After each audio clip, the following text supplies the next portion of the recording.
दीदी मनमोहिनी जी के बारे में जिनके पास अनुभव है वो शेयर करेंगे। तो हमारी पुष्पा बहन, बसंत भाई, ये दिल्ली के बहुत पुराने युगल हैं। मैं समझती हूँ 50 साल से भी अधिक हो गए। नहीं दीदी, सन 63 हाँ? में मम्मा से मिले, सन 63 में भी मम्मा 64 से भी से मिले? कंटिन्यू है। मम्मा से भी मिले? अच्छा, तो फिर तो 60 साल हो गए। हाँ जी, 60 साल, 60 साल युगल मूरत बसंत भाई और पुष्पा बहन चल रहे हैं। कोई कम बात नहीं है, ताली बजाओ गई। और बसंत भाई तो अभी कोरोना केयर में अपनी तबीयत ठीक कर रहे हैं, लेकिन पुष्पा बहन उनकी साथी। ये ऐसा युगल है जिसको छोटी सी आयु में आ गए, छोटी सी आयु में। और उस समय हमारे पास बहुत ज़्यादा सेवाधारी नहीं होते थे। ये वो आत्माएं हैं जो सीटी बजाओ और हाजिर होती थी, और कहीं पर भी भेज दो। तो इनका जो रिकॉर्ड है वो बाबा के पास जमा है। तो पुष्पा बहन अपना अनुभव शेयर करेंगी। और मैं देख रही हूँ भीम भाई भी बैठे हैं, राजेंद्र भाई भी बैठे हैं। दीदी के बारे में राजेंद्र भाई को नहीं है, भीम भाई को तो है। आ जाओ भीम भाई, आप इधर आ जाओ मेरे पास, आ जाओ। हाँ बोलो पुष्पा बहन। ओम शांति।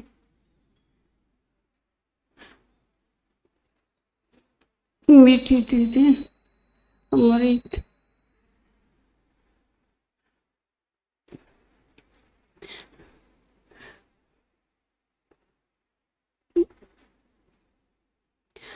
दीदी हमारी बहुत मीठी गंभीर जोर से भी थी। बोलो। दीदी हमारी माँ की तरह पालना दी हमें, तो बिल्कुल जैसे माँ पालना देती है। छोटी आयु थी, हमें कुछ भी नहीं आता था। दीदी हमारी गंभीर भी थी, रमणीक भी। और कैसे हमें मधुबन में रखती थी, 2-2 महीने हम मधुबन रह के आते थे। और हमें सेवा भी सिखाई दीदी ने, ऐसे ऐसे सेवा करनी है। तो दीदी पत्र भी लिखवाती थी, म्यूजियम में भी भेजती थी, खाना भी खिलाने में सेवा कराती थी। मतलब दीदी कहती थी नहीं, तुम्हें होशियार बनाना है, होशियार। मैं बोलती नहीं थी, मुझे बहुत कम बोलती थी। तो कोई भी कुछ कह देता था, मैं दीदी को कहती थी दीदी वो बहन ऐसे बोल रही है मुझे। कहती उसको कहो मेरे को दीदी से, दीदी के पास लाओ, उसे कौन है वो। मैंने कहा मुझे नहीं पता कौन है वो। मैं हमेशा डरती बहुत थी, बहुत डरती थी।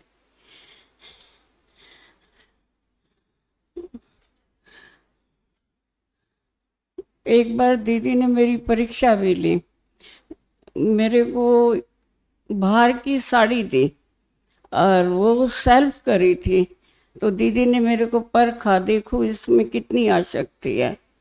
मैंने कहा दीदी ये साड़ी तो मैं पहन नहीं सकती, मैं तो हमेशा सिंपल पहना है।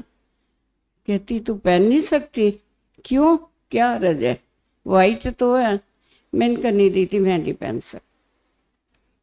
मैंने कभी नहीं ये चटका हुआ कपड़ा पहना, चाहे ठीक है जैसे भी है, मैं सिंपल पहनती हूँ।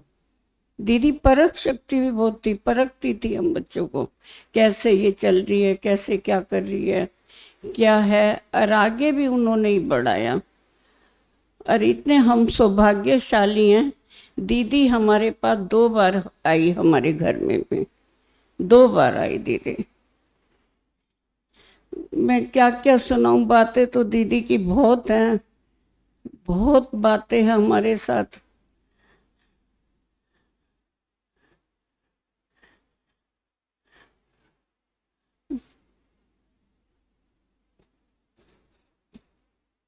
ओम शांति। नहीं मेरे से बोला जा रहा। कि नहीं बोला जाता, वो उनके मन में समाया हुआ है, नहीं बोल पाए। भीम भाई ने भी पालना ली है और हमने भी ली है भाई, बचपन से, क्योंकि हमारी पालना ही दादियों के द्वारा हुई है, दीदी और दादियों के द्वारा, बाल्यकाल से। तो मैं तो सुनाती रहती हूँ बीच बीच में दीदी की बातें आप सबको। तो आज भीम भाई से सुनते हैं। ओम शांति। दीदी से हमने ज़्यादा समय तो नहीं मिले, थोड़ा समय हुआ। तो पहली बार दीदी से जो मिलना हुआ था हमारा, तो दीदी जी का क्लास पांडव वन में ही था। तो वहाँ पर दीदी जी कह रहे थे कि अमृत वेले पर ज़्यादा टेंशन दिलाया, कि अमृत वेले उठना चाहिए। वैसे तो मेरी शुरू से ही आदत थी जल्दी उठने की, उस समय से फिर ज़्यादा टेंशन दिया। और विशेष रूप से दीदी ने बोला कि अमृत वेले अपनी खटिया को जो है ना, कांटों की खटिया समझो। ये एक मतलब कि आपकी सोने की खटिया नहीं है, लेकिन कांटों की सैया है। तो आप फटाफट उठ जाओगे और नींद भी खुल जाएगी। और रियल में हम उस समय शाम को योग जाने बाबा को चार्ट देते हुए यही सोचते थे कि बाबा हमको सुबह जल्दी 3 बजे उठाना। तो एक्चुअली बाबा भी आके खटिया हिलाता था। तो जैसे ही उठे तो मैं खटिया समेट के, बिस्तर समेट के खटिया को खड़ी कर देता था, ताकि ना खटिया रहेगी ना सोएगी।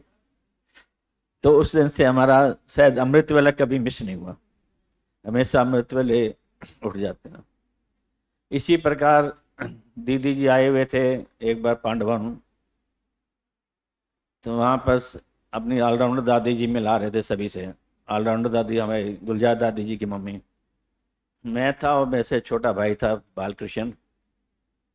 तो अलग अलग मिला रही थी, दोनों को मिलाने लगे। तो दीदी की परख शक्ति के ऊपर बात है। तो दादी ने बोला, दीदी ये दोनों भाई हैं, इसका नाम भीम भाई है, वो बालकृष्ण है। अच्छा, ये तो मेरे लिए तो कुछ नहीं बोला। बोला ये तो गंधर्वी विवाह कराएगा। गंधर्वी विवाह कराएगा। कौन? बालकृष्ण। अच्छा। मैं समझ गया, मतलब इसमें कुछ दाल में काला।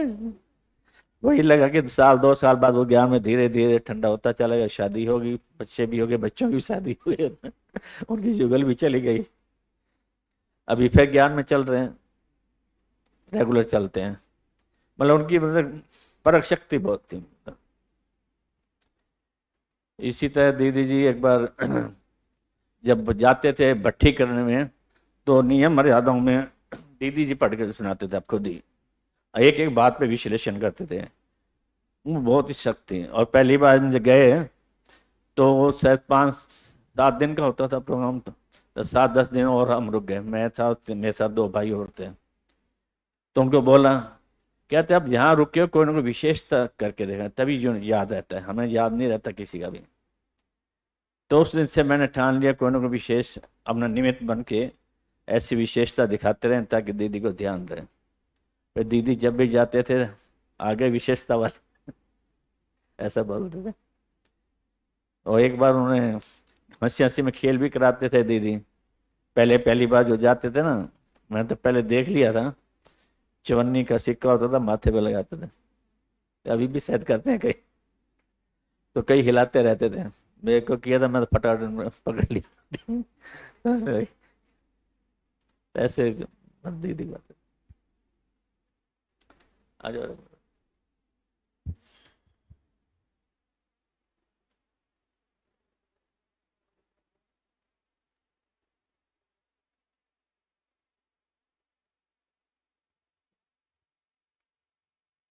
ओम शांति।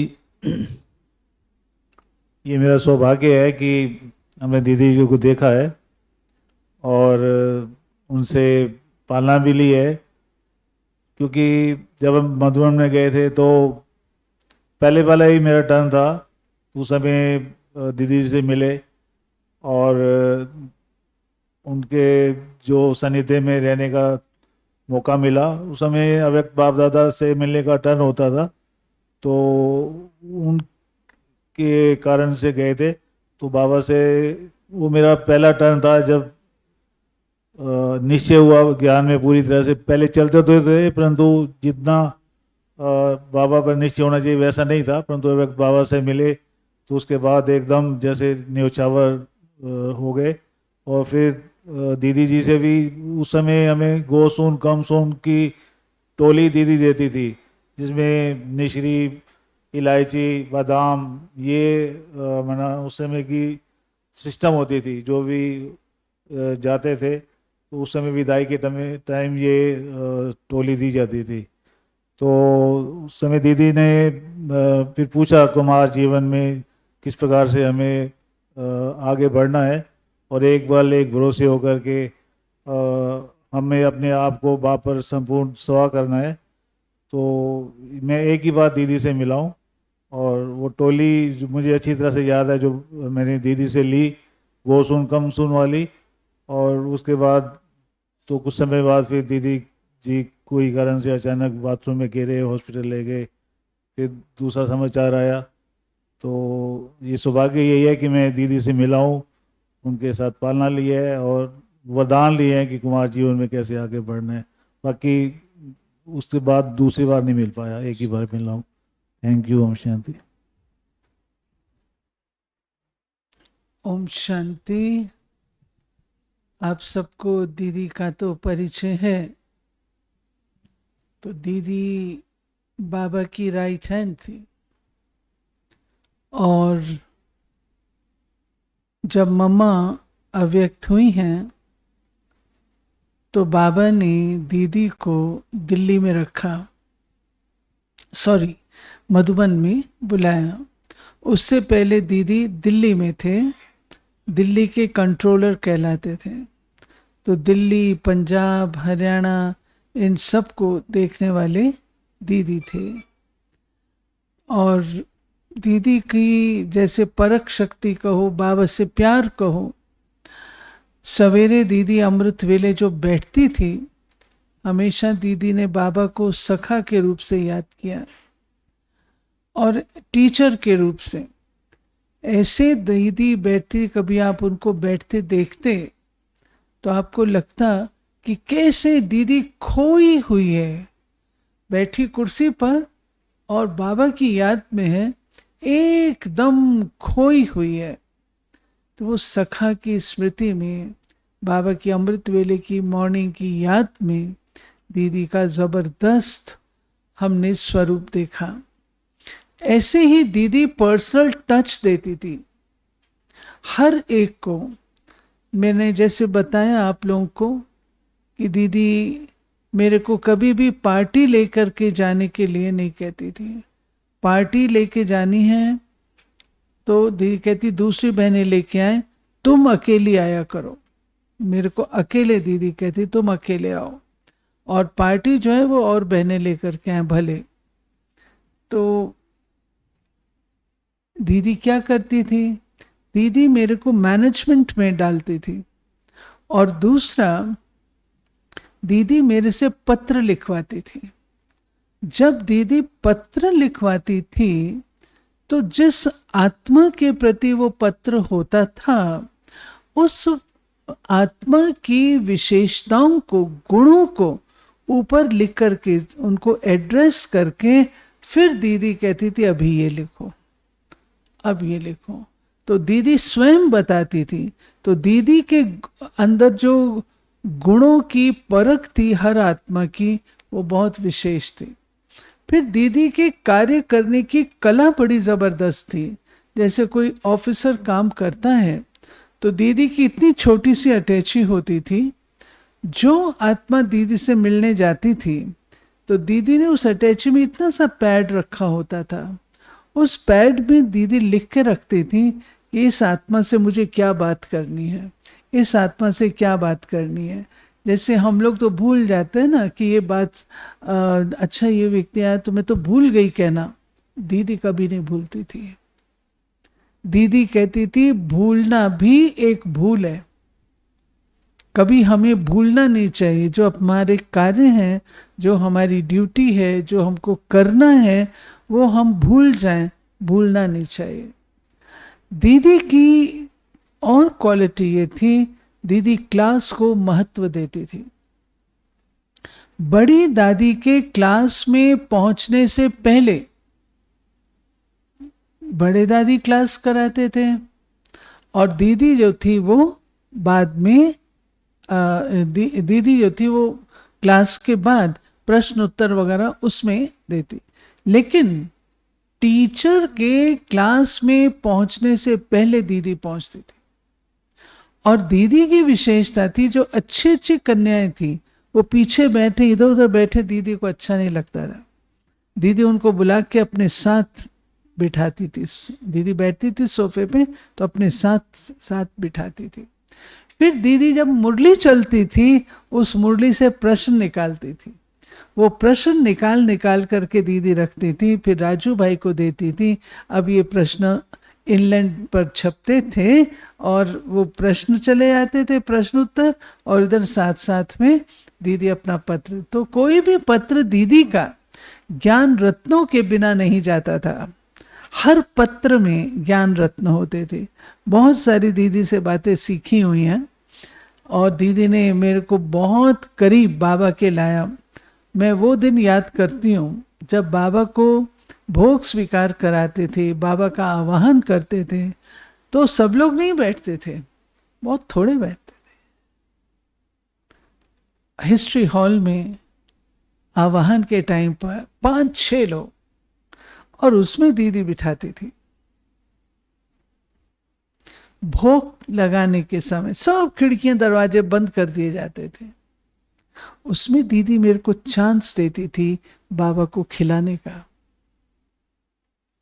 तो बाबा के चाहे साकार रूप के, लॉन्ग स्टोरीज, काफ़ी स्टोरीज है मेरे पास, तो चाहे वो क्या कहते हैं, बाबा साकार के करीब लाने की बात हो, चाहे अव्यक्त रूप से बाबा के साथ मुलाकात और उनके करीब लाने की बात हो, दीदी ने दोनों में ही मुझ आत्मा को बहुत बाबा के करीब लाया। दीदी वीआईपी को कैसे हैंडल करना वो सिखाया।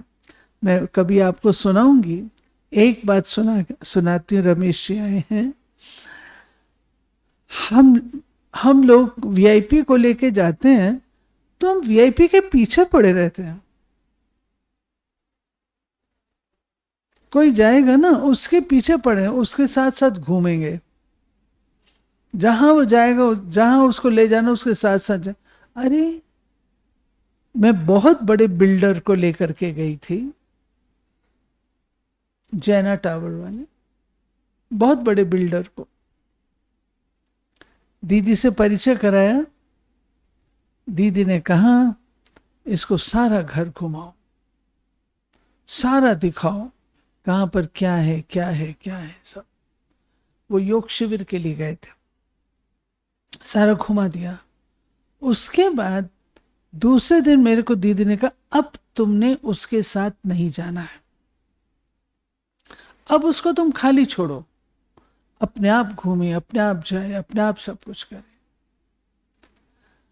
उसके बाद दीदी कहती लास्ट डे तेरे को उसके साथ खाना खाना है। लास्ट डे जब उसने जाना है वापस मधुबन से, तेरे को उसके साथ भोजन करना है, और भोजन के समय पर तुमको ये पूछना है कि उसने सारे शिविर में, सारे मधुबन से क्या लेकर के जा रहा है। ऐसी थी। हम लोग वर्तमान समय देखते हैं कि बहनें उनके पीछे लगी रहती हैं, वीआईपी के पीछे लाएंगी, जहाँ जाएंगी वहाँ जाएंगी, घूमेंगी। नो, लीव देम अलोन, उनको जाने दीजिए अपने आप। और फिर लास्ट डे जैसे दीदी ने सिखाया, पूछो क्या आपने क्या लिया, क्या धारण किया। ऐसे दीदी ने, मैं पत्र लिखती थी, ऑलराउंडर दादी कहते थे पत्र लिखो सारे समाचार का, तो पत्र लिखती थी। दीदी उस पत्र से सेवा इतनी कराती थी, मधुबन की क्लास में सुनाएगी, उसके बाद कहेगी अब ये पत्र बॉम्बे भेजो, बॉम्बे वालों को कहेगी पूना भेजो, पूना को कहेगी बेंगलोर भेजो। वो पत्र खूब घूमता था। हमारे पास टेलीप्रिंटर नहीं था, हमारे पास और साधन नहीं थे, ऐसे सेवा करा। और कभी अगर मैं पत्र बड़ा हल्का सा लिख दूं, शॉर्ट में समाचार लिखूं, तो कहती दीदी ये तुमने क्या लिखा, तुमने क्या। दीदी की हैंडलिंग ज़बरदस्त थी। मैं तो बहुत खुशकिस्मत हूँ, दीदी से बहुत कुछ सीखा है, बहुत कुछ पाया है। दीदी ने कई राजों से, मैं बहुत डरती थी दीदी से, अति डरती थी। गुलजार दादी कहते थे कि आशा तुम दीदी के पास नहीं गई। मैंने कहा नहीं। कहती दीदी कह रही थी आशा आती नहीं मेरे पास, तो तुम जाना। दीदी बीमार थे। मैंने कहा दीदी मैं इसलिए नहीं आती हूँ क्योंकि आपको डिस्टर्ब होता है। कहती नहीं। दीदी ने मैनेजमेंट मिला। लास्ट जब दीदी बॉम्बे गए हैं क्योंकि हम फालतू बातें तो करते ही नहीं थे, हमारे पास सेवा समाचार ही होते थे, और दीदी समाचार सुन के बड़ी खुश होती थी। इंद्रप्रस्थ में दीदी थे, वो लास्ट मुलाकात है मेरी दीदी के साथ। मेरा भी प्यार हो गया था दीदी से। दीदी ने मेरे को अपने पलंग पे बिठा के रजाई में, एक ही रजाई में दीदी भी बैठी, मैं भी बैठी हूँ। दीदी मेरे को बहुत सारे समाचार, बहुत सारी बातें बताती थी, और सिंधी बोलती थी। मैं हाँ हाँ करती जाती थी, बोलना नहीं आता था, समझ तो लेती थी। दीदी ने कहा तुमने समझा? मैंने कहा मैंने सब समझा। तो दीदी लास्ट में इंद्रप्रस्थ में थे, तो मैं दीदी के कमरे में गई। मैंने कहा दीदी आप डिस्टर्ब तो नहीं, क्योंकि दीदी की तकलीफ थी, आप डिस्टर्ब। कहती मैं तेरे आने से कभी डिस्टर्ब नहीं होती हूँ। क्यों? ये तुम आती है तो तीक तीक नहीं करती है। तीक तीक समझते हैं? तीक तीक टू मच, कोई बातों को कर तीक तीक नहीं करती, तो सेवा समाचार सुनाती, खुश होती। ऐसे दीदी ने मुझे, जो मैं डरती थी, मुझे इतना करीब लेके आया, इतना करीब लेकर के आया, शायद कोई इतना करीब आया हो। उसकी भी कहानी है, वो फिर कभी। तो अभी रमेश भाई सुनाए जी। हाँ हाँ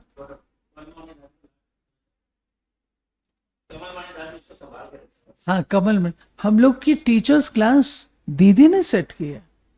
और टीचर्स क्लास जो होती थी उसमें जो ज्ञान की चर्चा होती थी, दीदी कहती थी लिख करके भेजो मेरे को, आप लोगों ने क्या ज्ञान चर्चा की। दीदी इतनी शौकीन थी। कैसे वीआईपी इंट्रोड्यूस करना है, कैसे दीदी को इंट्रोड्यूस करना है, सब दीदी ने सिखाया। दीदी ने, गायत्री मोदी, कृष्णा अय्यर और डॉक्टर एल एस माथुर, और कितने हैं ऐसे। हाँ हाँ, ज्ञानी जैल सिंह, दीदी ने सब सिखाया। बोलो रमेश भाई। ओम शांति। मैंने सुबह हाथ तो उठाया था, बाकी दीदी से मेरा इतना पर्सनल ज़्यादा कुछ नहीं रहा, क्योंकि हम कानपुर में रहते थे, दीदी यहाँ तो दिल्ली या मधुबन। और दिल्ली हमारा रेयर जाना होता था शुरू शुरू में। जब प्रदर्शनी शुरू हुई तब एक बार पचकुइया रोड में प्रदर्शनी लगी थी, तब हम लोग गए थे, मगर तब याद नहीं कि हम दीदी से इतना मिले हों। और मधुबन में दीदी थी, तो तब भी मधुबन तो हमको जब बाबा से मिलना होता था तभी जाना होता था, तो बहुत ज़्यादा हम दीदी के संपर्क में नहीं आए हैं। बाकी उनकी विशेषताएं जैसे बहुत स्ट्रिक्ट हैं और ये सब का अनुभव मुझे नहीं है।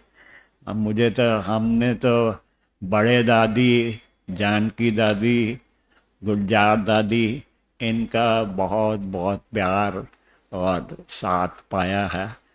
बाकी दीदी के साथ का बहुत ज़्यादा अनुभव मेरा। अच्छा, मेरे पास तो स्टोरीज हैं, लेकिन समय है, बहुत सारी स्टोरीज हैं, बहुत सारी। कैसे दीदी सिखाया है, दीदी से क्या क्या पाए वो अच्छा। यहाँ क्लोज करते हैं। मेरे को 2 बातें कहनी है ORC को।